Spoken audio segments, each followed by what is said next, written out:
Okay, so this is my submission for the hashtag FL Studio sample this challenge. I am going to keep this short so that I don't waste anybody's time. So I first started out by separating the stems on the original sample. So this is the instrumental.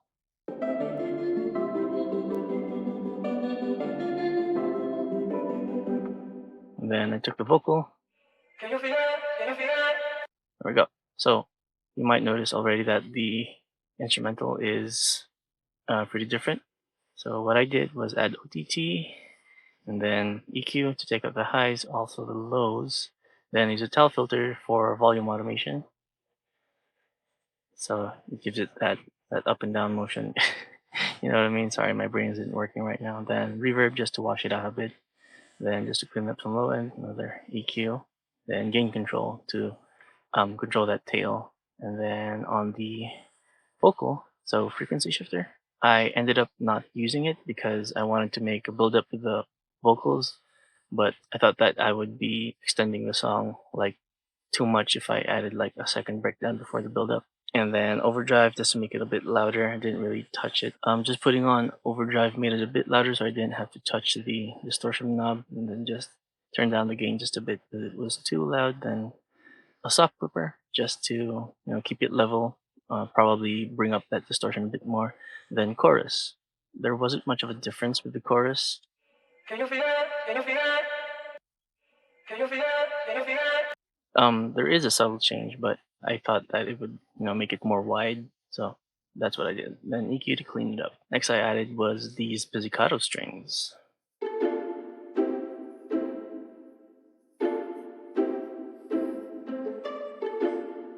using Flex. Yeah, essential strings, violas, pizzicato. Oh yeah, the pizzicato strings only have overdrive to make it louder and some reverb, then EQ to take out the bass.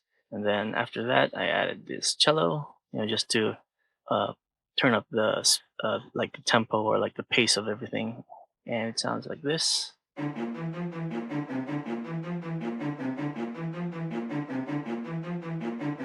That's also within essential strings, cello, staccato. Also some overdrive just to make it louder a bit, and then an EQ to take out the bass because I didn't want it to be the main bass.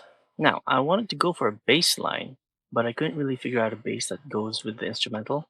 So what I did is I took the instrumental, pitched it down a whole octave, put some OTT on it just to boost those low frequencies a bit more, then EQ to really isolate that bass, then erosion for some high end noise, then distorted it with overdrive. I added an EQ to tame down those highs, and a soft clipper to keep things level. So this is how the bass sounds.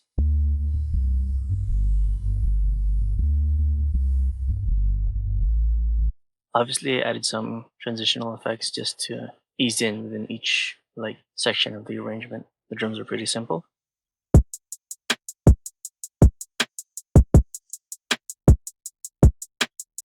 And after the drums come in, it goes into a breakdown. Can you feel it? Can you feel it? Can you feel it coming on? Don't mind this. This is just a resampled version of the drop that I made, but I didn't end up using it. At the end of the breakdown is like this tape stop, and that's where everything is routed to. So everything, including the sidechain, is routed to this like global effects, like before the master. That's where I put the tape stop. I thought that it would be fitting because I was gonna change like the whole vibe of the first section. Like an extreme dichotomy of genres. So we have like a simple beat, like your typical beat, and then like a different genre right here. I'm a fan of mixing genres, if you couldn't tell. So for the drop, I wanted to do some vocal chops, but I really couldn't figure out a combination, and I didn't want to waste time because I don't have a lot of time left. So for the drop, I just settled with this repeating. Can you feel it coming on? Coming on. So what I worked on next was this main like 808 sample. This is not how the original 808 sounds. I processed this a whole ton. I put the funk, this is a distortion towel filter, but it's not on volume. It's on the low pass 12 dB slope mode. I turned up the cutoff and then the depth a little back just so that it doesn't like act as a volume automation, like sweeping through the entire spectrum when it's doing this. Then erosion to add some high end noise again. then overdrive to distort that noise, EQ to take out the sub frequencies because I wanted to layer it with a different sub because it was kind of messy. Then clipper, keep things level. Then I layered that with a sub from 3x oscillator. It's just the first oscillator. I didn't use the two below it. Then I used a pitch envelope to like give it that sweep down. So it sounds like this. It's kind of acting like a kick, but I needed that pitch bend without actually automating the pitch. So I did it within 3x oscillator. So this is the sub pattern.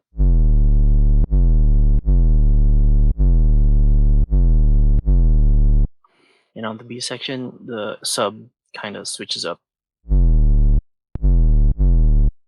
Nothing too special there. As for the effects on that sub, I just used overdrive to distort it a bit, and then sent both the 808 and the sub bass to a bus to distort them together. Then a bit of EQ here just to leave some room for the hi-hats and the crashes and whatnot. Also clipper to keep it level. Don't mind this one. I think this is the resampled thing that I didn't end up using. And if you're wondering about my sidechain, I use a volume automation. I made a patcher preset. It's just a fruity balance and then a controller that limits the maximum value of this knob so that when I push it to the max, it doesn't push the volume, the gain within fruity balance over 0 dB. So for the drum selection and the drop, it's pretty simple. There's not much to talk about here.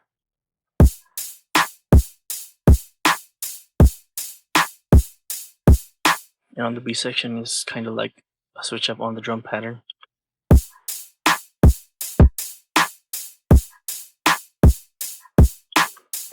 Not much of a difference. Then the outro is just an impact that I made myself. So that's how I made the entire beat. I didn't want to spend too much time on it because I would be hyper focused on it and I would probably like get tunnel vision and then try to make it sound good and then, end up missing the deadline. So I wanted to keep it very straightforward. So for funsies, I'll just play this song one more time.